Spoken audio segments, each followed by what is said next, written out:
አላህ ስንት ባሪያዎች አሉት። ለካ ማንነትንም ሳቅ የሚያዝንል ወንድም አለ። ሰላም አለይኩም ወራህመቱላሂ ወበረካቱ። እጅግ በጣም አስገራሚ ታሪክ ነው የዛሬው ደግሞ።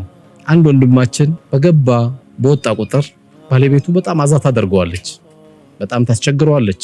ነገር ግን አንድ ቀን ትንሽ የበረደላት መስሎት እስቲ እንግዲህ ብዙ የተራራኳቸው ጓደኞች አሉ፣ ከነዛ መካከል አንድ ወንድሜን ይዤ ልምጣ ብሎ ቤት ይዞት ይመጣል። ቤት ይዞት ሲመጣ ከበር አገባብ ጀምሮ እንግዳው አልተመቸውም። እንግዳውም እንዳልተመቸው ይሄም ሰው ተረድቷል። አይቀር የለም ዝም ብሎ የሆነ ነገር መቼም ቀርቧል። ወንድ ልጅ ደግሞ መጀመሪያ የሚያየው ፊትን እንጂ ምግብን አይደለም። ነገር ግን ለእንግዳው ክብር ሲል ምግቡን ይበላል፣ እሱም ይበላል፣ ያኛውም ይበላል።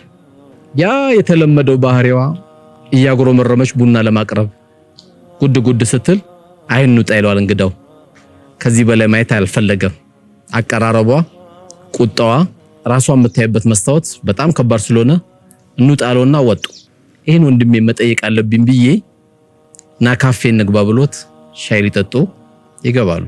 ቤት ውስጥ ያየውን ነገር በጣም ስላዘነ ምን ነው ወንድሜ፣ ስንት እህቶች አሉ መልካም የሆኑ ትዳር ምን እንደሆነ የገባቸው እህቶች አሉ፣ ለምን ሌላ አግብተህ በሰላም አትኖርም ሲለው አይ እኔ ይሄን አማራጭ አጥቼ አይደለም፣ ነገር ግን ሌላ ወንድሜ እንደኔው ከሚሰቃይ ብዬ ያ ወንድሜ ያሳዝነኝ ነው አለ።